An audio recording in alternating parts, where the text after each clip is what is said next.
Hello friends. हम लोग आज यूजीसी नेट दिसंबर 2020 और जून 2021 के कुछ मिक्स्ड पीवाईक्यूज देखेंगे, उन्हें समझने की कोशिश करेंगे। पहला क्वेश्चन है, which of the following is the physical and और एनवायरमेंटल बैरियर टू कम्युनिकेशन? निम्नलिखित में से कौन संचार के लिए एक भौतिक या पर्यावरणीय बाधा है? कल्चर, संस्कृति, पर्सनैलिटी, व्यक्तित्व, पावर, ऑथोरिटी, शक्ति और प्राधिकरण, या टाइम। तो कम्युनिकेशन के लिए जो बैरियर है ना, वो क्या है? कम्युनिकेशन होता क्या है? कम्युनिकेशन है एक प्रोसेस जिससे हम अपना फीलिंग्स और इमोशंस को एक्सप्रेस करते हैं। और बैरियर्स क्या होगा? बैरियर्स जो है वो ऐसा एक जो उसमें बाधा पहुंचाता है, हर्डल पहुंचाता है कम्युनिकेशन में, तो उसे हम बैरियर्स ऑफ कम्युनिकेशन कहते हैं। तो बहुत तरह के बैरियर्स होते हैं। तो इसमें जो ऑप्शंस दिए गए हैं, कल्चर, पर्सनालिटी, पावर, ऑथोरिटी, इसमें से हम देखते हैं कि जो भी ऑप्शन है उसमें कल्चर, पावर और टाइम कोई भी physical or not any physical trait, कोई फिजिकल ट्रेट नहीं है। इसलिए फिजिकल ट्रेट जो है ना, वो कम्युनिकेशन में बाधा पहुंचाता है। ये कल्चर, पावर, टाइम, ये सब तो एब्स्ट्रैक्ट चीज है। केवल पर्सनालिटी ही है जो कि फिजिकल ट्रेट है, इसलिए इसका आंसर होगा पर्सनालिटी। क्लियर है ना? Answer is B. तो इसलिए करेक्ट ऑप्शन हो गया बी, क्योंकि बाकी जो है वो एब्स्ट्रैक्ट क्वालिटीज है। कल्चर जिसको हम देख नहीं सकते, और पर्सनैलिटी जो है वो फिजिकल ट्रेट है। ये कल्चर फिजिकल नहीं है, पावर, ऑथोरिटी या टाइम कोई भी चीज फिजिकल ना होकर एब्स्ट्रैक्ट है। Question number 2, disaster management act came into existence कब आया? डिजास्टर मैनेजमेंट का एक्ट अस्तित्व में कब आया? तो इसका आंसर है 2005। 2005 आंसर को पहले टिक कर लें। Answer is D. Disaster management act जो था ना, वो प्रेसिडेंट ऑफ इंडिया ने उसे एसेंट दिया। और कब दिया? 23 दिसंबर 2005 को प्रेसिडेंट ऑफ इंडिया के द्वारा एसेंट दिया गया। ये इस एक्ट में, डिजास्टर मैनेजमेंट एक्ट में कितने चैप्टर हैं? 11 चैप्टर्स एंड 79 सेक्शंस हैं। ठीक है, ये पूरे इंडिया में ये एक्ट एक्सटेंड करता, होल ऑफ इंडिया में ये लागू किया गया है। ये पूरे इंडिया को कवर करता है। आपदा प्रबंधन अधिनियम 2005 23 दिसंबर 2005 को प्रेसिडेंट के अनुमति से आया, और यह इसमें 11 चैप्टर्स हैं और 79 सेक्शंस हैं, और ये पूरे इंडिया को कवर करता है। तीसरा क्वेश्चन है, when an unperceived fact is supposed to resolve an apparent contradiction in presented phenomena, which of the following praman is employed according to Advaita theories? अद्वैत के अनुसार, अद्वैतवादियों के अनुसार, जब एक अकल्पनीय तथ्य प्रस्तुत घटना में एक स्पष्ट विरोधाभास को हल करने के लिए माना जाता है। अनपर्सीव्ड फैक्ट इज सपोज्ड, अनपर्सीव्ड मतलब अकल्पनीय जो तथ्य है, वो किसी प्रस्तुत घटना में के विरोधाभास को हल करने के लिए एक अपरेंट कॉन्ट्राडिक्शन माना जाता है। तो इसमें कौन सा प्रमाण अद्वैत के अनुसार एम्प्लॉय किया जाएगा या लागू किया जाएगा? तो पहला है अर्थपत्ति, दूसरा है प्रत्यक्ष, तीसरा है अनुमान, और चौथा है अनुपलब्धि। तो अर्थपत्ति क्या है, पहले सबको समझ लें। अर्थपत्ति एक संस्कृत टर्म है जिसका मतलब होता है प्रिजम्पशन और इम्प्लीकेशन। ठीक है, और इम्प्लीकेशन, निहितार्थ या it is said to be the six प्रमाण जो है योगिक फिलोसफी में, यह कहा जाता है अद्वैत वेदांत सिस्टम में। अद्वैत, अद्वैत के हिसाब से ही पूछ रहा है ना, अद्वैत वेदांत सिस्टम में जो 6 प्रमाण यौगिक फिलॉसफी के हैं, 6 प्रमाण ऑफ यौगिक फिलॉसफी, योग फिलॉसफी जो है किसका है? योग फिलॉसफी अद्वैत वेदांत सिस्टम के योग फिलॉसफी में, और भट्ट स्कूल ऑफ पूर्व मीमांसा, योगिक फिलॉसफी के अद्वैत वेदांत सिस्टम और Bhatt school and Bhatt school जो है पूर्व मीमांसा का जो भट्ट स्कूल है,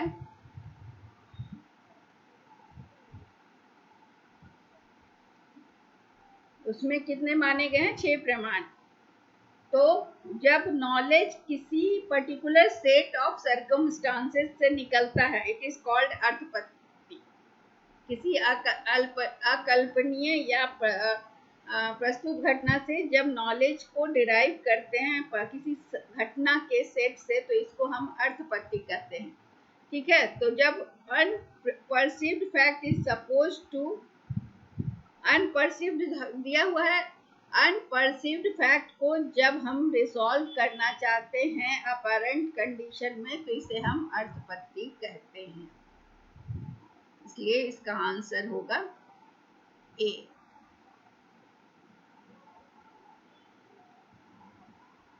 अगला क्वेश्चन है,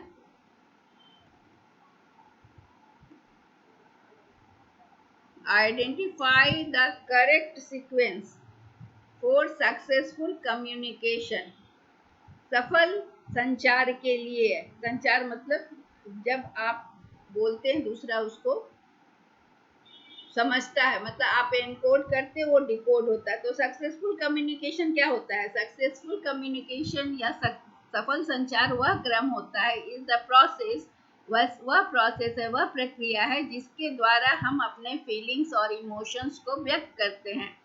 और ये जो प्रोसेस ऑफ ट्रांसमिशन है मैसेज का एक व्यक्ति से दूसरे व्यक्ति तक, ये कम्युनिकेशन कहलाएगा। जैसे मैं आप बोल रही हूँ, आप तक मैसेज पहुंच रहा है, तो मैं सेंडर हूँ और आप उसको डिकोड कर रहे हैं। आपको जो बात समझ में आ रही है वो डिकोडिंग कहला रहा है। तो ये कम्युनिकेशन हो रहा है, मेरे और आपके बीच में कम्युनिकेशन हो रहा है, भले ही आप मेरे सामने प्रत्यक्ष में नहीं है। तो ये क्या है? दीज आर इमोशंस, ये भावनाएं हैं, कल्चरल सिचुएशंस है, या हमारा लोकेशन भी है। तो ये एक फिक्स्ड पैटर्न है जिसमें हमको कम्युनिकेशन इनिशिएट करना है, और इसका एक फिक्स्ड क्रोनोलॉजी है कि इसके बाद क्या होगा। तो सेंडर कौन हुआ? सेंडर वह है जो कि कन्वर्सेशन शुरू किया। जैसे मैं यहाँ सेंडर हूँ, जो हम अपने कुछ फीलिंग्स को, मैं अपने फीलिंग्स या मेरी बात को आप तक पहुँचाना चाहती हूँ। एनकोड मैसेज क्या है कि किसी भी मैसेज को भेजने के पहले हम उसको बनाते हैं कि मैसेज जो हम कह रहे हैं उसका स्ट्रक्चर, तो जो हमने प्रिपेयर किया, ये जो क्वेश्चन आंसर बनाया मैंने, इसे क्या कहा जाएगा? Encoding message. This can be explain with an example से समझिए कि हम अगर आप या मैं चाहती हूँ कि परमिशन लूँ अपने बॉस से 2 दिन के छुट्टी के लिए, तो पहले क्या करूँगी? मैं एक मैसेज बनाऊँगी, अपने माइंड में ड्राफ्ट करूँगी, और उसके बाद उसे हम मेल में डालकर भेजेंगे। तो ये कहलाएगा, पहले माइंड में मैसेज सेट किया, उसके बाद उसको ईमेल किया या पेपर पे लिखा, तो that is called encoding the message. फिर आता है चैनल। चैनल क्या है? जिसके थ्रू हम अपने एनकोडेड मैसेज को भेजते हैं। जो भी मैसेज मैंने प्रिपेयर किया और जिस चैनल से भेज रहे हैं, जैसे मैं आपको भेज रही हूँ, तो ये यूट्यूब है, व्हाट्सएप के जरिए, सोशल मीडिया, लेटर्स, ईमेल के जरिए भेज सकते हैं। फिर अब आता है D code the message. D code कौन करता है? जब रिसीव कर लिए मैसेज को और पर्सन जिसको मैं भेज रही हूँ वो उसको मैसेज को समझने की कोशिश करता है, तो it is called decoding. तो हमेशा दिमाग में ये रखना है कि message should be structured in a way, ऐसा मैसेज बनना चाहिए। मुझे अगर ये बनाना है तो इस तरह से बनाना है क्वेश्चन आंसर कि आप उसको आसानी से डिकोड कर सकें, समझ सकें। फिर ऑडियंस कौन है, हमारे टारगेट ऑडियंस। तो मैं मैसेज बनाई, एनकोड की, चैनल के जरिए भेजी। अब आप डिकोड करेंगे तो कौन डिकोड करेगा, जो डिकोड करेगा वो ऑडियंस है, जो लोग जिसके लिए, जैसे नेट के लिए जो प्रिपेयर कर रहे हैं उन स्टूडेंट्स के लिए मैं बना रही हूँ, तो हमारे ऑडियंस वही लोग हैं, नेट के एस्पिरेंट लोग। फिर फीडबैक, फीडबैक क्या है, ये लास्ट प्रोसेस है इन लेमन लैंग्वेज की, जब हम मैसेज को रिसीव कर लिए। अब फीडबैक आप लोग तो देते नहीं है, लेकिन अगर फीडबैक आप दें कि कैसा है ये वीडियो, कैसा बना है, आपको कैसा लगा, इससे आपको फायदा हुआ या ना, तो ये जो फीडबैक मिलेगा that is known as feedback. तो इसका आंसर होगा पहला। तो ये सीक्वेंस सही है, पहला, इसका आंसर है ए, जिसमें प्रेषक एनकोड संदेश करता है, प्रेषक जो है संदेश बनाता है, फिर चैनल के जरिए भेजता है, जो उसे रिसीव करता है तो उसे डिकोड करता है। ऑडियंस जो है वो श्रोता तक पहुंचता है। डिकोड करने में क्या है कि इस तरह से कि लोग को समझ में आता है, फिर लोग अपनी प्रतिक्रिया देते हैं। ठीक है, अब हम अगले क्वेश्चन पे चलते हैं। अगला क्वेश्चन है, अरेंज द फॉलोइंग कंपोनेंट्स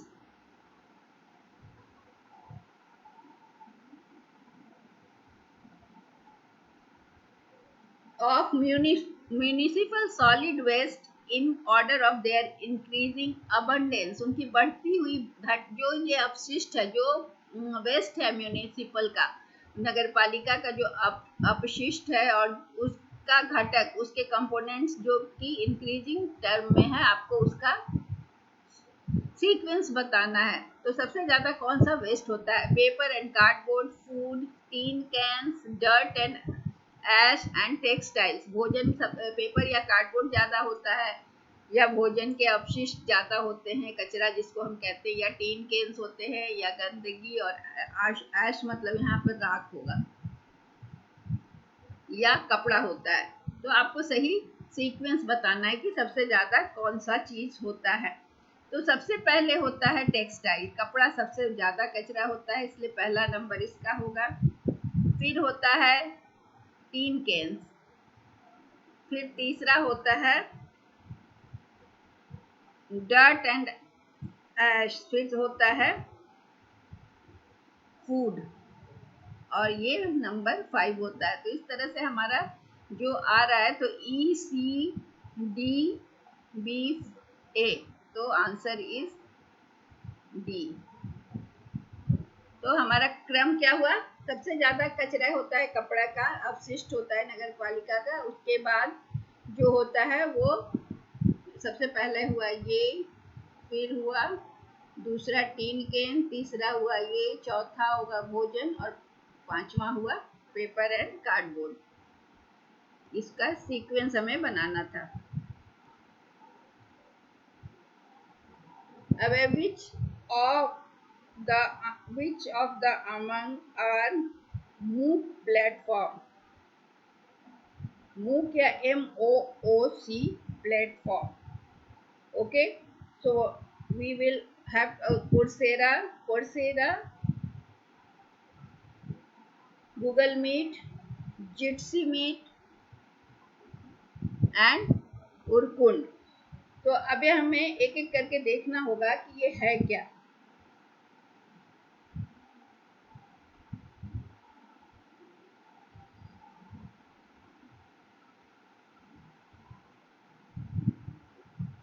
तो कोर्सेरा क्या है, और ये आंसर तो कोर्सेरा ही होगा, उसे हम देख रहे हैं।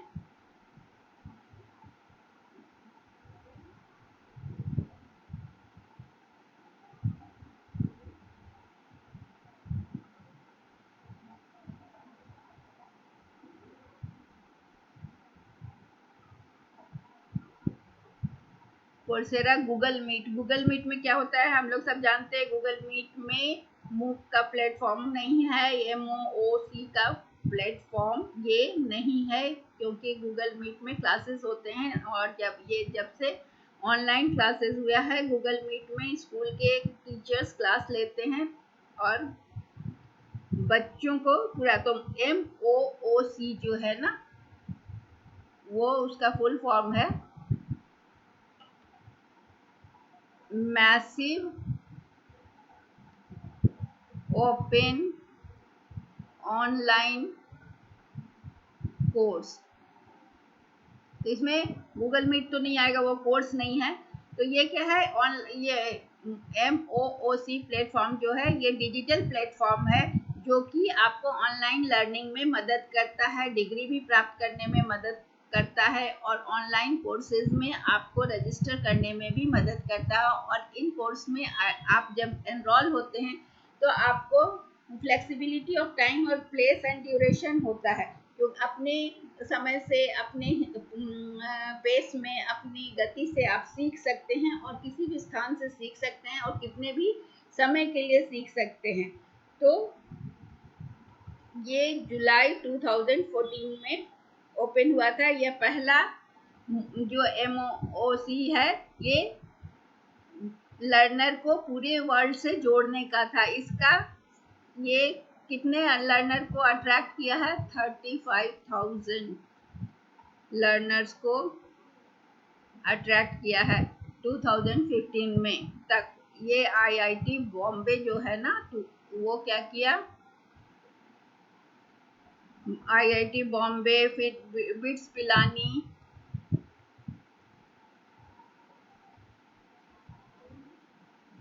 IIM बैंगलोर,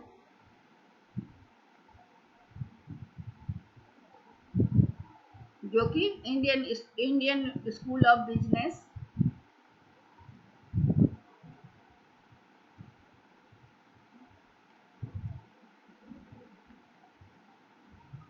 ये सब मिलकर मूक को लॉन्च किया। किस पे, ADX और कोर्सेरा में। इसका आंसर होगा कोर्सेरा। ठीक है, अब हम देखते हैं कि गूगल मीट भी क्या है, हम एक एक करके सबको देख लेते हैं। Google Meet, Jitsi Meet. Jitsi Meet, Google Meet में तो हुआ कि ऑनलाइन क्लासेस होता है, तो उसमें बहुत सारे बच्चे एक साथ जुड़ सकते हैं और टीचर पूरे क्लास को ले सकता है।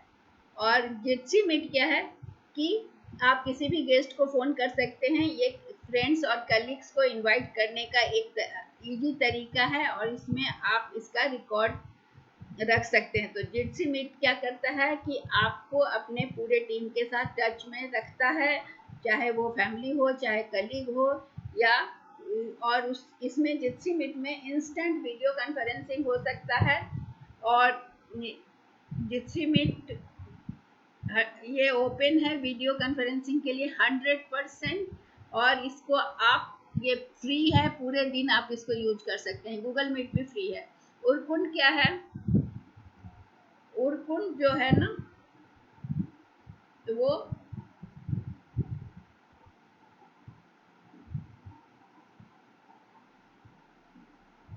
उरकुंड एक, ये फ्री नहीं है, ये $620 का इसमें लाइसेंस लगता है। उरकुंड फ्री नहीं है, इसमें $620 का लाइसेंस पर यूजर लगता है, और ये कॉस्ट चेंज भी होता है। उरकुंड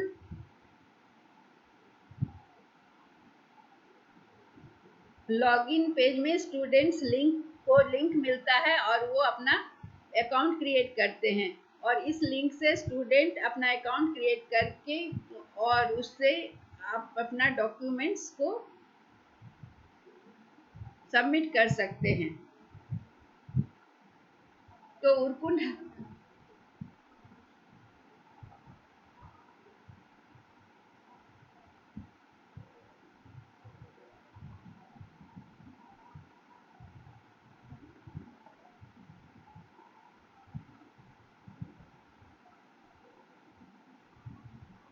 यूनिवर्सिटी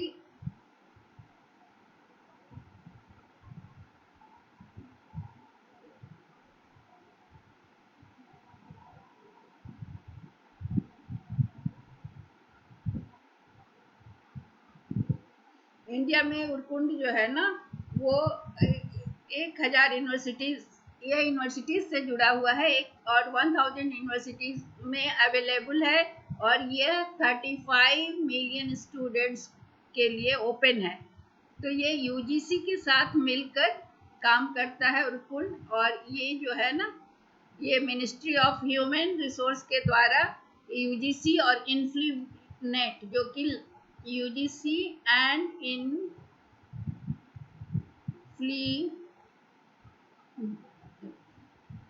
ठीक से लिख रही हूँ इनफ्ली जो लाइब्रेरी का है इंटरनेशनल पूरे दोनों मिलकर इंडियन यूनिवर्सिटीज को ये प्लेजियरिज्म को रोकने में सॉफ्टवेयर प्रदान करते हैं। ये क्या है कि इसमें इसका उद्देश्य क्या है कि प्लेजियरिज्म जो कि डेटा की चोरी होती है, जो कि आर्टिकल की चोरी होती है, इसका पता लगाना और उसे रोकना। नेशन वाइड प्लेजियरिज्म सॉफ्टवेयर को ये अप्लाई किए हुए है। ये प्लेजियरिज्म डिटेक्शन सिस्टम इसके द्वारा प्रोवाइड किया जाता है। तो ये पूरे सारे यूनिवर्सिटी में अक्रॉस द 1000 यूनिवर्सिटी में ये अवेलेबल है और यूजीसी और एमएचआरडी दोनों मिलकर स्टूडेंट्स को ये हेल्प करते हैं ताकि उनका ओरिजिनल वर्क को कोई चोरी ना कर सके। तो ये क्या करता है, हाई स्टैंडर्ड स्टूडेंट्स की जो भी रचना होती है, जो भी स्टूडेंट्स अपना बनाते हैं रिसर्च या प्रोजेक्ट, उसकी ओरिजिनलिटी को मेंटेन करने के लिए ये उरकुंड प्लेटफॉर्म या उरकुंड सहायता करता है छात्रों को। ये यूजीसी और एमएचआरडी का प्रोजेक्ट है। अब आता है कि what comes to the following sequence. इसमें सीक्वेंस दिया हुआ है, आपको बताना है कि नेक्स्ट नंबर क्या आएगा। तो पहला नंबर दिया हुआ है, देखिए यहाँ पर दिया हुआ है आपको 5, 16, 51 एंड 158। तो आप नेक्स्ट नंबर आपको 158 के बाद नेक्स्ट नंबर क्या आएगा ये बताना है। तो पहला है 5, ठीक है। अब 16 को देखिए, 5 तो 5 है, फिर 16 लाने के लिए क्या किया गया, ये 5 हुआ। 16 के लिए है, इसका स्टेप्स देखिए, 5 इंटू 3 प्लस 1 इज 16। 15 5 के बाद 16 आ गया, 5 के बाद 16। फिर स्टेप 2 क्या होगा, स्टेप 2 में 51 है। तो अब क्या करेंगे, 5 को मल्टीप्लाई किया 3 से और 1 किया। अब क्या करेंगे, हम 16 को मल्टीप्लाई करेंगे 3 से और प्लस 1 करेंगे। तो ये आ गया आपका 48। 3 करेंगे, स्टेप 2 3, मतलब दो दो करके बढ़ना है, 3 से मल्टीप्लाई करके 2 से बढ़ना है, तो हमारे 51 आ गया।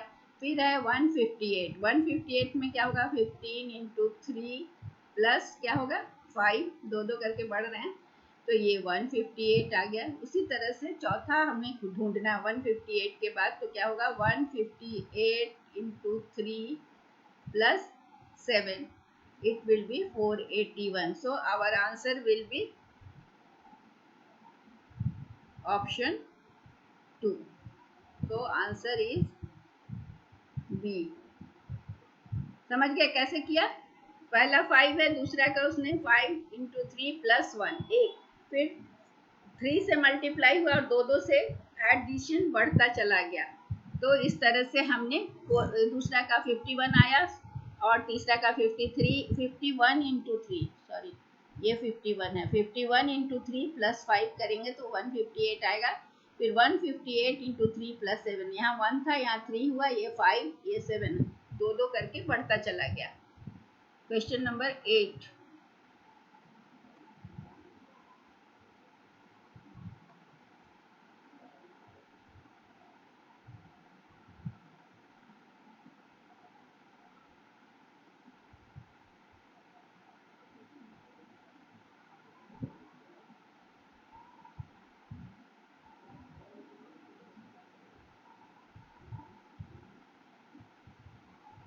तो अगला क्वेश्चन है, what is following are the statements regarding the repeater.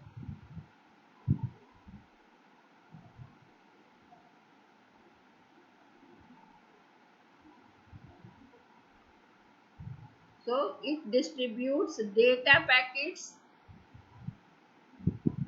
It is added to transmission system to boost the signal. It sends data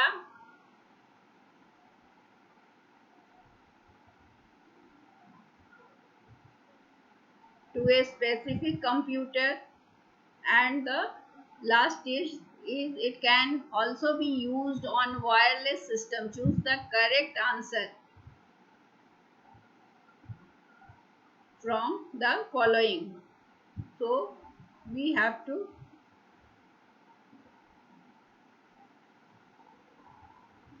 choose the correct answer.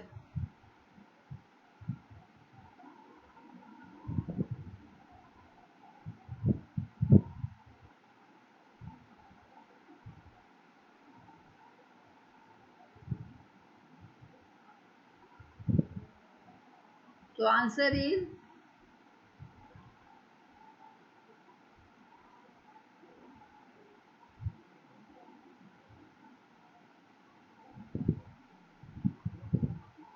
it is added to transmission system to boost the signal. And B and the D. D, it sends data to a specific computer.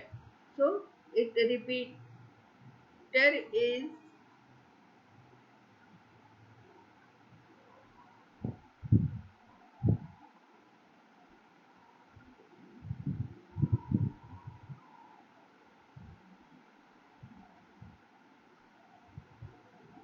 so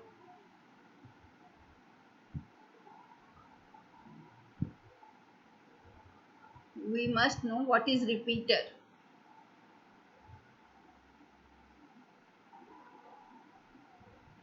ये इन digital communication system में repeater क्या है? एक device है जो कि digital signal को electromagnetic या ऑप्टिकल ट्रांसमिशन मीडियम से रिसीव करता है और रीजनरेट करता है सिग्नल को नेक्स्ट लेग ऑफ इंफॉर्मेशन में. तो डिजिटल कम्युनिकेशन सिस्टम में रिपीटर क्या है?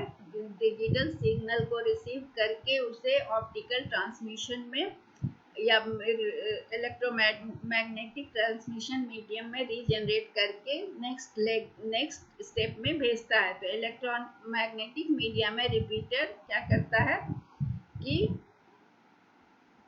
अनवांटेड नॉइज को रिमूव करता है और ओरिजिनल डेटा सिस्टम को ओरिजिनल डिजिटल सिग्नल को अगर वो डिस्टॉर्ट हो गया है तो भी उसको रेस्टोर करके भेजता है. तो ये क्या हुआ कि इसका आंसर ये होगा यहाँ पर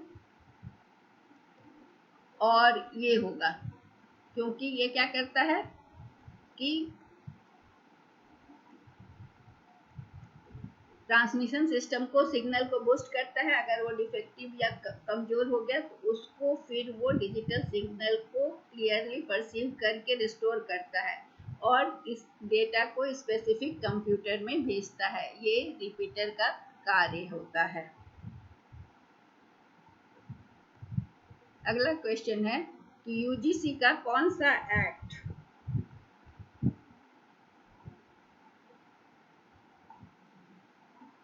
जो है यूजीसी का कौन सा एक्ट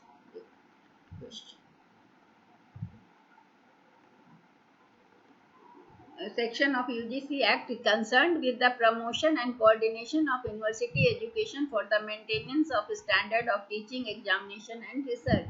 मतलब यूजीसी की कौन सी धारा है इसमें से चारों में से जो शिक्षण परीक्षा, टीचिंग परीक्षा और अनुसंधान के मानकों के रख रखाव के लिए और विश्वविद्यालय शिक्षा प्रचार से संबंधित है. तो इसका आंसर है सेक्शन 12, धारा 12. ठीक है। ये यूजीसी की धारा 12 है जो कि परीक्षा और मेंटेनेंस, टीचिंग और एग्जामिनेशन और रिसर्च से संबंधित है। और लास्ट क्वेश्चन है, पोस्ट पॉजिटिविज्म इज रिलेटेड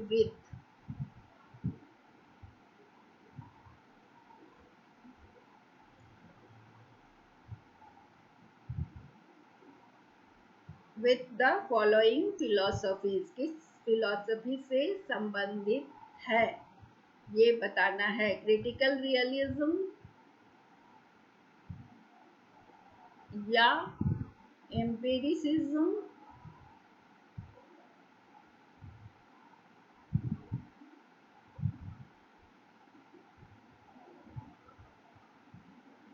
या ऑब्जेक्टिविज्म और सब्जेक्टिविज्म। तो पोस्ट पॉजिटिविज्म जो है ना, वो एक फिलॉसफी है जो कि पॉजिटिविज्म के बाद आया। तो ये पोस्ट पॉजिटिविज्म में तीन तरह की फिलॉसफीज आती है, तीन तरह के दर्शन हैं। वो जो ये क्या है, पॉजिटिविज्म के बाद आया।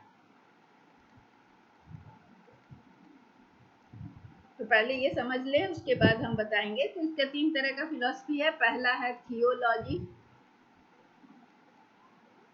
वो क्या बताता है, जो थियोलॉजिस्ट वो होते हैं जो भगवान को मानते हैं और ये मानते हैं जो कि भगवान ही सब चीज का पावर, भगवान गॉड के पावर को मानते हैं और God is responsible for everything. उनका मानना है कि God is at the centre. वो डार्केस्ट एरा ऑफ इसको थियोलॉजिस्ट का जो पीरियड था उसको ह्यूमन हिस्ट्री का डार्केस्ट एरा माना जाता है। ये मेडिएवल एरा था। पॉजिटिविज्म क्या है, तो पॉजिटिविज्म के बाद पोस्ट पॉजिटिविज्म आया। तो पोस्ट पॉजिटिविज्म क्या है, यह वह युग है जिसमें साइंस स्टार्टेड एडवांसिंग। अब साइंस का विकास शुरू हुआ पॉजिटिविज्म में। एडवांसिंग, साइंस का एडवांसमेंट शुरू हुआ और लोग साइंस पर विश्वास करने लगे। लॉजिक, हर चीज के पीछे लॉजिक, किसी भी बात को आंख मूंद कर नहीं विश्वास करते। कोई भी चीज को नहीं भी इसलिए एक्सेप्ट कर लेना है कि जब तक वो प्रूफ ना हो। साइंस से हर चीज प्रूफ करके और फैक्ट्स उसको जानकर तब एक्सेप्ट करने की बात हुई। तो क्या यहाँ पर केवल ऑब्जेक्टिविटी मैटर किया। ह्यूमन बीइंग्स इसमें गॉड नहीं, इसमें ह्यूमन बीइंग्स एंटर्ड थे। ये साइंस का विकास हो गया। तो यहाँ ह्यूमन बीइंग सेंटर्ड था। कोई भी चीज को तर्क की कसौटी पर खरा उतरने पर ही मानना था, साइंस के आधार पर। और पोस्ट पॉजिटिविज्म जो था,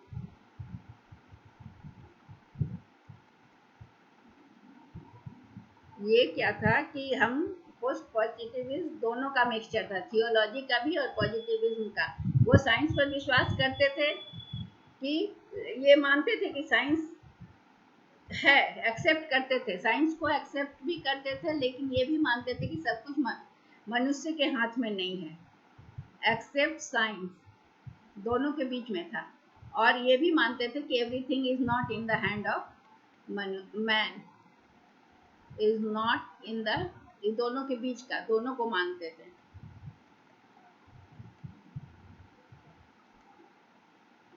ह्यूमन बीइंग, कुछ तो सुपर पावर है, कुछ तो हायर पावर है। तो वो सब किसी भी, हर चीज को ऑब्जेक्टिविटी से प्रूफ नहीं किया जा सकता, हर चीज का कारण नहीं बताया जा सकता था। इसलिए ये सब्जेक्टिव भी थे और ऑब्जेक्टिव भी थे अपने अप्रोच में। पोस्ट पॉजिटिविस्ट जो थे ना, ये सब्जेक्टिव और ऑब्जेक्टिव दोनों थे, प्लस ऑब्जेक्टिव दोनों थे अपने अप्रोच में। वो क्या करते थे कि रियलिस्टिक थे और उन्होंने अपने लिमिट, रियलिस्टिक थे इसलिए उन्होंने अपनी सीमाओं को भी माना। और पोस्ट पॉजिटिविस्ट जो थे वो रियलिस्टिक थे अपने अप्रोच में, इसलिए रियलिस्टिक होने के कारण वो अपनी सीमाओं को भी जानते थे और उसे एक्सेप्ट भी करते थे। तो ये जो हुआ है, तो इसका आंसर होगा रियलिज्म। क्रिटिकल रियलिज्म एक फिलॉसफी का ब्रांच है। क्या है क्रिटिकल रियलिज्म? एक फिलॉसफी का ब्रांच है जो कि रियल वर्ल्ड और ऑब्जर्वेबल वर्ल्ड में अंतर करता है। उनका कहना है कि real world can not be observe और exist independent from human perceptions theories and constructions. इसलिए ये पोस्ट पॉजिटिविस्ट जो थे वो बीच का रास्ता को अपनाते थे, गॉड को भी मानते थे। वो बोलते थे साइंस भी है और everything is not in human control. तो हर चीज को ऑब्जर्व नहीं किया जा सकता है, कुछ चीज ह्यूमन परसेप्शन से इंडिपेंडेंट भी होता है। तो ऑब्जेक्टिविज्म, अब ऑब्जेक्टिविज्म क्या है? ऑब्जेक्टिविज्म है फिलॉसफी या वह थ्योरी है जो बोलता है कि उसका मेन ऑब्जेक्टिव है कि human experience is to pursue personal happiness and respect other human. An example of, तो ये क्या है कि वो अपना हैप्पीनेस, ऑब्जेक्टिविज्म ये मानता है कि अपना हैप्पीनेस के साथ साथ दूसरा, पर्सनल हैप्पीनेस के साथ साथ दूसरे ह्यूमन का भी रेस्पेक्ट करना बताता है। तो बहुत सारा सब्जेक्टिविज्म क्या बोलता है कि individual conscience is appropriate standard for moral judgment. ये बोलता है कि ह्यूमन, जो मनुष्य के अंदर की अंतरात्मा कहती है वही मोरल जजमेंट सही है। और एम्पिरिसिज्म का क्या कहना था? एम्पिरिसिज्म जो फिलॉसफी है वो बोलता था कि सारा जो भी एक्सपीरियंस है, जो भी कॉन्सेप्ट है वो कहाँ से ओरिजिनेट होता है? इनका मानना था कि सारा कॉन्सेप्ट एक्सपीरियंस से, अनुभव से कॉन्सेप्ट ओरिजिनेट किया है। और ऑल कॉन्सेप्ट क्या है? एप्लीकेबल है, जो जहाँ हम जिसको हम एक्सपीरियंस कर सकते हैं वहाँ पर वो कॉन्सेप्ट एप्लीकेबल है।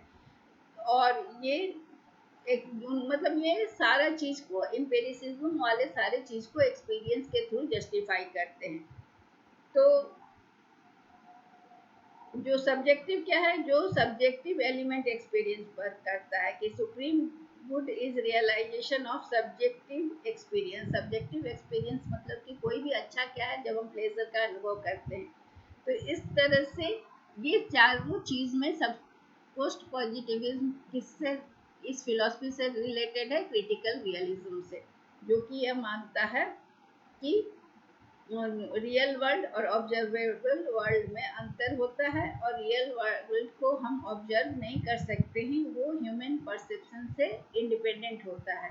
तो ये बीच बीच का रास्ता है, इसीलिए पोस्ट पॉजिटिविज्म इससे रिलेटेड है। So that's all about today. Thank you.